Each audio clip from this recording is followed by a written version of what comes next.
नमस्कार। मैं भूपेंद्र सिंह। हमने पिछली कक्षा में ये सीखा था कि इंडिपेंडेंट सैंपल टी टेस्ट के लिए क्या शर्तें हैं, क्या होता है, क्या इसके नाम है ना, इसमें कौन से वेरिएबल यूज लिए जाते हैं, क्या इसकी हाइपोथेसिस बनती है। अब हम ये जानेंगे कि एसपीएसएस में यानी statistical package for social sciences एक सॉफ्टवेयर है, इसका मेरे पास वर्जन 25 अवेलेबल है लैपटॉप में। तो उसके माध्यम से इसकी कैलकुलेशन कैसे की जाती है। सबसे पहले इसके लिए क्या है कि मैंने किसी परीक्षण से संबंधित कुछ डेटा या आंकड़े यानी प्रदत्त एकत्रित कर लिए हैं और उनको एसपीएसएस में फीड कर लिया है। ये आप देख सकते हैं, ये देखिए, इनको एसपीएसएस में मैंने फीड कर लिया है। इनके वेरिएबल्स देखिए डिफाइन कर दिए गए हैं। डेटा व्यू में आप जाके देखेंगे तो इजीली पता चल जाएगा। देखिए यहाँ दिख रहा है ना, वेरिएबल्स कुछ के डिफाइन कर दिए गए हैं। और साथ में परीक्षण करने के लिए, अब चूंकि ये परीक्षण हमें करना है ना, कि ये इंडिपेंडेंट सैंपल टी टेस्ट के बारे में सीखने के लिए तो सबसे पहले हमें आवश्यकता होती है किसी भी परीक्षण जानने के, किसी भी परीक्षण यानी हाइपोथेसिस परिकल्पना को जांचने के लिए परिकल्पना की। तो इसमें प्रॉब्लम स्टेटमेंट सबसे पहला होगा। हमारे डेटा सेट में मान लीजिए विद्यार्थियों ने 1 मील दौड़ने का समय बताया है, यानी हमने जो डेटा इकट्ठा किया है उसमें जो विद्यार्थी स्टूडेंट्स हैं कुछ कॉलेजेस के, उन्होंने कहा है कि हम 1 माइल या 1 किलोमीटर दौड़ने का उन्होंने समय बता दिया है, जिनमें से कुछ विद्यार्थी ऐसे हैं जो एथलीट हैं और कुछ एथलीट नहीं हैं, जो सामान्य हैं। अब हम ये जानना चाहते हैं कि क्या जो विद्यार्थी एथलीट थे उनके 1 मील दौड़ने का जो औसत समय यानी 1 किलोमीटर दौड़ने का औसत समय एवरेज टाइम उन विद्यार्थियों से भिन्न है जो विद्यार्थी एथलीट नहीं थे और उन्होंने भी वही 1 मील की दूरी तय की उनके साथ। तो हमने सबसे डेटा इकट्ठा कर लिया। उन्होंने जो टाइमिंग बताई, हमने पूछा था उनसे, भाई आपका टाइमिंग क्या है। ये देखिए माइल मिनिमम ड्यूरेशन है ना, तो 1 मील को पूरा करने में कितना मिनिमम समय लगा वो उन्होंने बता दिया। तो ये देखिए ये वेरिएबल उसमें है हमारे पास। उसके अलावा एथलीट और नॉन एथलीट का ये एक वेरिएबल हमने ले लिया है ना। और दूसरा ये मिनिमम जो मील का डिस्टेंस तय करने का ड्यूरेशन का हमने ले लिया। 2 चीज़ें हमें यहाँ चाहिए। अब इसे सांख्यिकीय रूप से यानी स्टेटिस्टिकल रूप से ये सिद्ध करना है कि एथलीट जो विद्यार्थी हैं और नॉन एथलीट जो विद्यार्थी हैं उनके 1 मील दौड़ने के समय में सांख्यिकीय रूप से सार्थक भिन्नता है ना, सिग्निफिकेंट डिफरेंस है। तो ये हमें स्टेटिस्टिकल प्रूव करना है। तो अब अंग्रेजी में बात करें तो if whether statistically significant difference between time of athlete और non athlete students to run 1 mile, यानी 1 मील की दूरी तय करने में विद्यार्थियों में जो समय लगा है उसको उसमें स्टेटिस्टिकल सिग्निफिकेंट डिफरेंस है कितना है या नहीं है, इसकी हमें जांच करनी है। अब जांच करने के लिए सबसे पहली जरूरत होती है कि परिकल्पना का निर्माण किया जाना। इसके लिए हमने परिकल्पना निर्माण की है। 2 तरह की परिकल्पनाएं बनाई है ना। एक बनती है, मैंने पिछली बार जब आपको पढ़ाया था टी टेस्ट के बारे में ही, है ना, तो 1 सैंपल टी टेस्ट था, तो उसमें भी बताया था कि एक नल हाइपोथेसिस बनती है H0 और एक बनती है अल्टरनेटिव हाइपोथेसिस H1। तो यहाँ पर 2 हाइपोथेसिस हमने बनाई है कि H0 means mu of athlete minus mu of non athlete equal to 0। इसका मतलब है the difference of mean is equal to 0, यानी दोनों का जो मध्यमान है, एथलीट और नॉन एथलीट का जो है ना ड्यूरेशन समय का, तो वो क्या है कि उनको दरअसल में वो इक्वल टू जीरो है। कहने का मतलब इसको ऐसे भी लिखा जा सकता था कि H naught means mu athlete equal to mu non athlete, ठीक है ना। अब इसी संदर्भ में दूसरी अल्टरनेटिव हाइपोथेसिस बनाई हमने, H1 means mu athlete minus mu non athlete not equal to zero, यानी the difference of mean is not equal to zero, यानी जो मध्यमान है ना, उनका अंतर क्या है, वो जीरो नहीं है। तो ये यानी पहला परिकल्पना क्या बनती है कि भाई कोई डिफरेंस नहीं है। दैट मीन्स क्या है कि mu athlete equal to mu non athlete. और जब बात करते हैं कि H1 की अल्टरनेटिव की, तो उसमें कहते हैं भाई mu athlete not equal to mu non athlete. तो अब चलिए इसको हम SPSS में करके देखते हैं। देखिए इसके लिए हमने सबसे पहले डेटा डाल लिया एथलीटों का और नॉन एथलीटों का, और इसमें माइल मिनिमम ड्यूरेशन का हमने जो डेटा है टाइम का भी हमने फीड कर लिया, जितना जितना टाइम स्टूडेंट्स ने बताया। एक बार हम डेटा व्यू में जाके देख भी लेते हैं। ये देखिए ये एथलीट है, तो 0 का मतलब है नॉन एथलीट और 1 का मतलब है एथलीट। अब देखिए इसको मैं करता हूँ, तो 0 की जगह क्या है, नॉन एथलीट आ गया है, और 1 की जगह एथलीट आ गया है। नॉन एथलीट और एथलीट है ना, एथलीट डाले हुए हैं। इसके अलावा मिनिमम जो माइल मिनिमम ड्यूरेशन है वो टाइमिंग दे रखा है। किसी ने 7 मिनट 47 सेकंड में दूरी तय की, किसी ने 7 मिनट 34 सेकंड में 1 माइल दूर, किसी ने 12 मिनट 31 सेकंड लगाए हैं ना, किसी ने 11 मिनट 57 सेकंड लगाए। तो यानी ये वो समय है जो 1 मील की दूरी तय करने में लगाया है। इसमें एथलीट और नॉन एथलीट दोनों शामिल है। ये देखिए इधर एथलीट और नॉन एथलीट हैं, और इधर क्या है, ये माइल ड्यूरेशन का समय दिया हुआ है। तो अब हम करके देखिए, ये देखिए यहाँ मैंने इनका वेरिएबल एथलीट और नॉन एथलीट, 0 का मतलब है नॉन एथलीट है, और 1 का सॉरी हाँ, और 1 का मतलब है वो बच्चा एथलीट है यानी एथलेटिक है। अब हम कैलकुलेशन करने के लिए सीधा सीधा तरीका है, एनालाइज में जाएंगे, है ना, कंपेयर। अब देखिए एनालाइज हमें क्या करना है, मध्यमान जो टी टेस्ट का मतलब क्या होता है कि दो मध्यमानों में की सार्थकता का अंतर ज्ञात करना, है ना। तो कंपेयर मीन, क्योंकि मध्यमानों की बात कर रहे हैं, तो कंपेयर मीन्स में देखिए इंडिपेंडेंट सैंपल टी टेस्ट कहाँ लिखा हुआ है, लिखा हुआ है, तो इस पर क्लिक कर दीजिए। जैसे ही क्लिक करेंगे तो एक इंडिपेंडेंट सैंपल टी टेस्ट का डायलॉग बॉक्स ओपन हो जाएगा। जब ये डायलॉग बॉक्स ओपन हो जाए तो इसमें दो चीज़ें होंगी, पहला टेस्ट वेरिएबल है और दूसरा ग्रुपिंग वेरिएबल है। तो देखिए टेस्ट वेरिएबल क्या है, हमें टेस्ट करना है मिनिमम ड्यूरेशन का, है ना। टेस्ट वेरिएबल क्या है, मिनिमम ड्यूरेशन है, क्योंकि इसी में से तो पता लगाना है कि कौन ज़्यादा समय ले रहा है कौन कम ले रहा है ना, कि उनके समय के मध्यमानों का कितना अंतर है ना, एथलीट और नॉन एथलीट का। तो ये तो टेस्ट वेरिएबल होगा। अब बात करें ग्रुपिंग वेरिएबल की, तो ग्रुपिंग कौन कौन से ग्रुप है, एक एथलीट का और दूसरा नॉन एथलीट का, तो ये ग्रुपिंग वेरिएबल हो गया। अब यहाँ पर एक चीज़ दे रखी है डिफाइंड ग्रुप, देखिए ये क्वेश्चन मार्क आया हुआ है, बिना इसके आगे बढ़ना बेवकूफ़ी होगी। तो ग्रुप हमने बताए रखे हैं, नॉन एथलीट को क्या दिया है हमने 0 और एथलीट को 1 दिया है, तो हम यहाँ पर ग्रुप 1 को कर देंगे 0, है ना, और ग्रुप 2 को हम दे दिया इसमें 1, दो ही तो ग्रुप हैं, कंटिन्यू कर दिया और कुछ नहीं छेड़ना है। ऑप्शन में जाएंगे देखेंगे कॉन्फिडेंस इंटरवल परसेंटेज, यानी ये लेवल ऑफ कॉन्फिडेंस है कितना 95%, 99% भी ले सकते हैं और हम इसको 90% भी ले सकते हैं, चूँकि डिफ़ॉल्ट 95% आता है, और सोशल साइंसेज और एजुकेशन में 95% को ठीक माना जाता है, तो हम इसी को छोड़ देंगे। और दूसरा मिसिंग वैल्यूज में exclude cases analysis bye analysis, यानी हम उन केसों को एक्सक्लूड कर देंगे जो मिसिंग वैल्यूज वाले हैं। कंटिन्यू किया और सीधा ओके पे क्लिक कर दिया। जैसे ओके पर क्लिक किया तो यहाँ पर हमें देखिए टी टेस्ट आ गया है, और इसमें 2 सेक्शन दिखाई देंगे, यानी 2 बॉक्स दिखाई देंगे।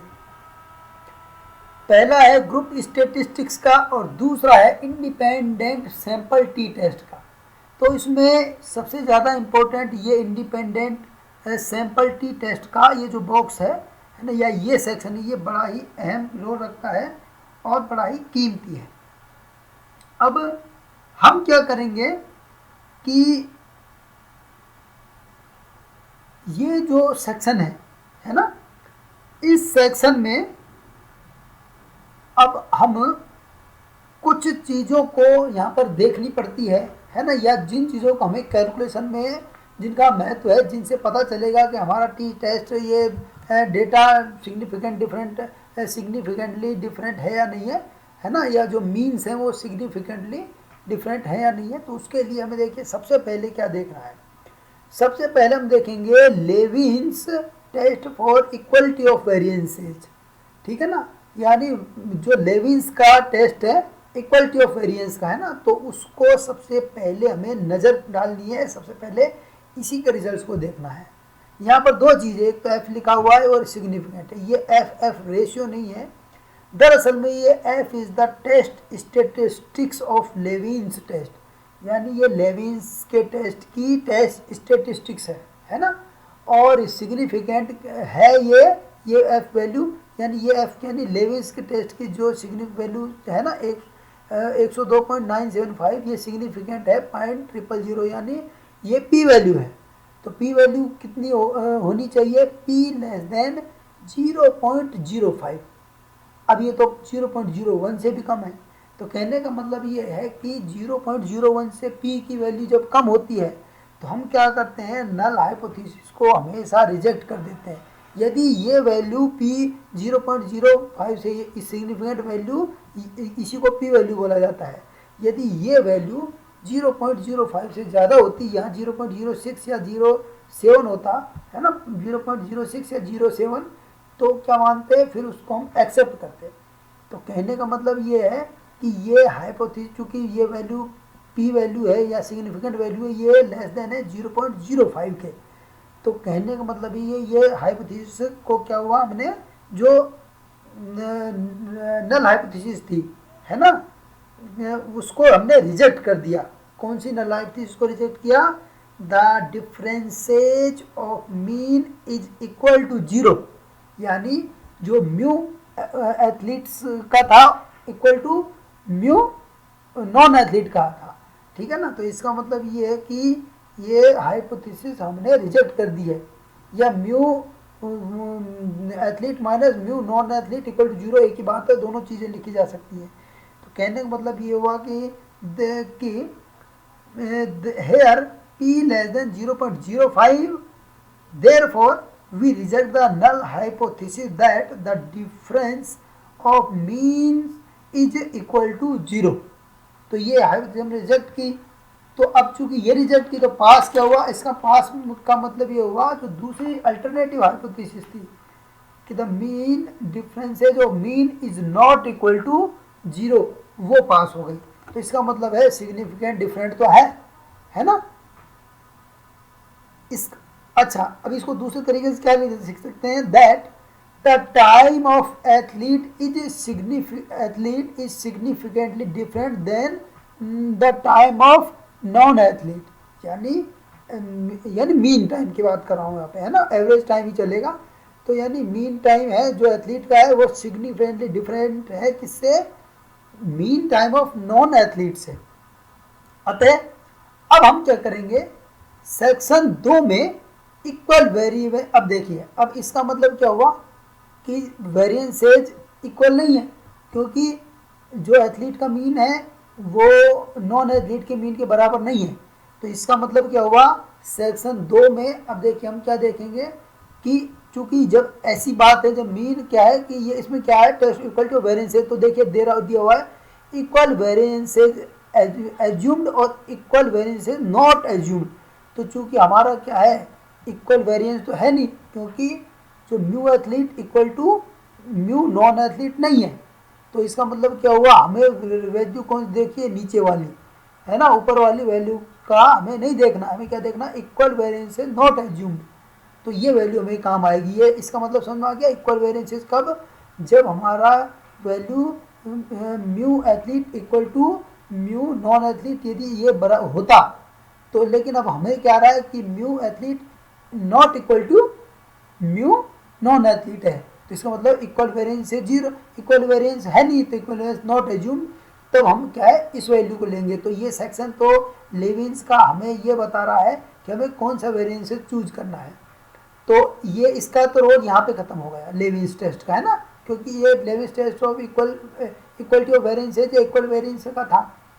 अब हमें चूंकि देखना है टी टेस्ट, लेकिन इससे पहले हम कुछ चीज़ें और देखेंगे यहाँ पर। अब देखने के लिए हम क्या करेंगे यहाँ पर, अब देखो यहाँ पर हम देखेंगे सबसे पहले, इतना तो हमने देख ही लिया है ना। अब हम देखेंगे कि यहाँ पर डिग्री ऑफ फ्रीडम, पिछली बार में हमने देखा था डिग्री ऑफ फ्रीडम क्या है 390, ठीक है ना। लेकिन चूंकि इंडिपेंडेंट हमारा इक्वल वेरिएंस है नॉट एज्यूम्ड है, तो यहाँ डिग्री ऑफ फ्रीडम क्या है 315.846 है ना, 315.846। तो हमारा डीएफ क्या होगा ये वाला। उसके साथ ही अब बात करेंगे सिग्निफिकेंट है कि नहीं है। अब देखिए इससे पहले सिग्निफिकेंट को देखने से पहले हम जाएंगे, पहले देख लेंगे अपना कॉन्फिडेंस इंटरवल कितना माना था हमने 95%, तो वो यहाँ पर आ रहा है। बस इसको केवल देखना 95% है या नहीं, नीचे की वैल्यू से हमें कोई काम नहीं लेना है, हमें केवल ये देखना है। इतना कर दिया। अब एक चीज़ और देखेंगे, देखिए मीन डिफरेंसेज की बात हम यहाँ करेंगे, ये सिग्निफिकेंट टेल बात करेंगे। मीन डिफरेंसेज आ रहा है 2 मिनट 14 सेकंड का, कहने का मतलब ये है। अब इस मीन डिफरेंस की बात करें तो देखिए यहाँ पर नॉन एथलीट का मीन क्या आ रहा है, उनका जो टाइमिंग है, टाइम है ना जो उनका 1 मील की दूरी तय करने का, इनका एवरेज टाइम आ रहा है 9 मिनट 6 सेकंड, और एथलीट का आ रहा है 6 मिनट 51 सेकंड, यानी एथलीट का एवरेज टाइम आ रहा है 6 मिनट। इसका मतलब इस नॉन एथलीट के टाइम में से इसको जब घटाएंगे तो ये आ रहा है 2 मिनट 14 सेकंड और 783 जो क्षण या पल जो कुछ है वो। तो कहने का मतलब क्या है कि नॉन एथलीट टाइम ज़्यादा ले रहे हैं उस डिस्टेंस को तय करने में 1 मील की, और एथलीट कम समय ले रहे हैं। और कम कितना समय ले रहे हैं 2 मिनट 14 कम सेकंड में ही पूरा, कम 2 मिनट 14 सेकंड कम समय में दूरी तय कर ली, और नॉन एथलीट को 2 मिनट 14 सेकंड ज़्यादा लगे। इसका मतलब बात वही हो गई है ना, इनको 2 मिनट 14 सेकंड कम लगा किससे, नॉन एथलीट से। और हम उल्टा करें कि भाई नॉन एथलीट को एथलीट से 2 मिनट 14 सेकंड ज़्यादा लगे, बस ये तो बात है, एक ही बात हो गई। अब हम एक चीज़ और, अब आते हैं हम कि सिग्निफिकेंट की बात पे कि भाई सिग्निफिकेंट है या नहीं है ना। अब देखिए ये टी टेस्ट की बात करते हैं ना, तो हमारी टी वैल्यू क्या हो रही है, क्योंकि हमें इक्वल वेरिएंस से नॉट एज्यूम नहीं है यहाँ पे देखना है, तो टी क्या आ रहा है 15.047 यानी 15.047, ये टी वैल्यू आ रही है। डिग्री ऑफ फ्रीडम 315.846 हो गई है ना, या 315.846। अब सिग्निफिकेंट टू टेल्ड पे है या नहीं है, ये देखिए पॉइंट के बाद 0.00030 है, तो कहने का मतलब ये है कि ये बहुत ज़्यादा सिग्निफिकेंट है। तो ये सिग्निफिकेंट मतलब पी वैल्यू हो गई यहाँ पे, है ना, ये टी की पी वैल्यू हो गई, ये लेविन्स की पी वैल्यू थी, तो इसकी सिग्निफिकेंट वैल्यू या पी वैल्यू क्या है 0.000 या 0.000। तो कहने का मतलब ये पी वैल्यू जो आ रही है ये 0.05 से बहुत कम है। तो इसका मतलब क्या है, ये टी टेस्ट हमारा यहाँ पर क्या कहता है, अब है ना कि भाई ये सिग्निफिकेंट टेस्ट। तो सिग्निफिकेंट का मतलब ये है कि भाई अंतर बराबर है, क्योंकि हम जब ये सिग्निफिकेंट तो हम क्या कहते हैं कि अब देखिए तो जब ये सिग्निफिकेंट वैल्यू आ रही है पी वैल्यू कम होती है ना 0.05 से, तो हम क्या करते हैं नल हाइपोथेसिस को रिजेक्ट करते हैं और अल्टरनेटिव हाइपोथेसिस को एक्सेप्ट करते हैं। तो क्या लिखेंगे कि we rejected the null hypothesis that the differences है ना between means equal to 0 is rejected, and the alternative hypothesis that the differences between means equal to not 0 is accepted. Therefore, we concluded that since p less than 0.05, then there is a differences between the time taken to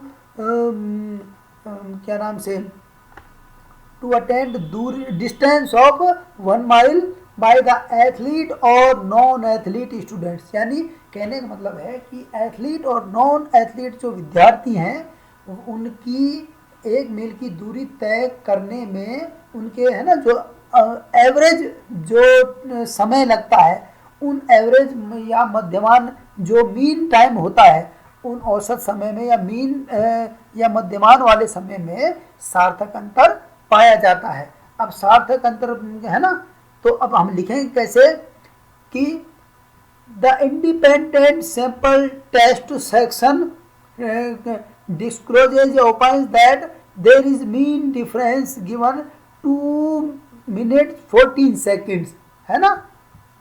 तो इसका मतलब क्या हो, 2 minute 14 second का समय का अंतर है दोनों के समय के औसत मध्यमानों में, है ना। तो अब इसका मतलब क्या हुआ कि अब यहाँ पर हम जब ये इस ग्रुप से स्टैटिस्टिक्स देखेंगे कि non athlete students taking more time to attend और टू है ना to attend the distance than the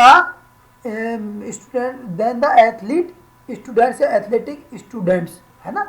तो वो टाइम कितना है, 2 मिनट 14 सेकंड। तो मैं ये समझता हूँ आप लोगों को इस का इंटरप्रिटेशन करना आ गया होगा और टी टेस्ट के माध्यम से आप सीख गए होंगे कि किस तरह से ये इंडिपेंडेंट सैंपल टी टेस्ट लगाया जाता है। इससे पहले की कक्षा में मैं बता चुका हूँ कि ये कब लगाया जाता है, इसकी क्या एजम्पशंस होती हैं। तो आप एक बार उसको पढ़ेंगे तो इसके बाद ये इसको आप जब करेंगे तो इजी समझ में आएगा, है ना। इसी के साथ धन्यवाद।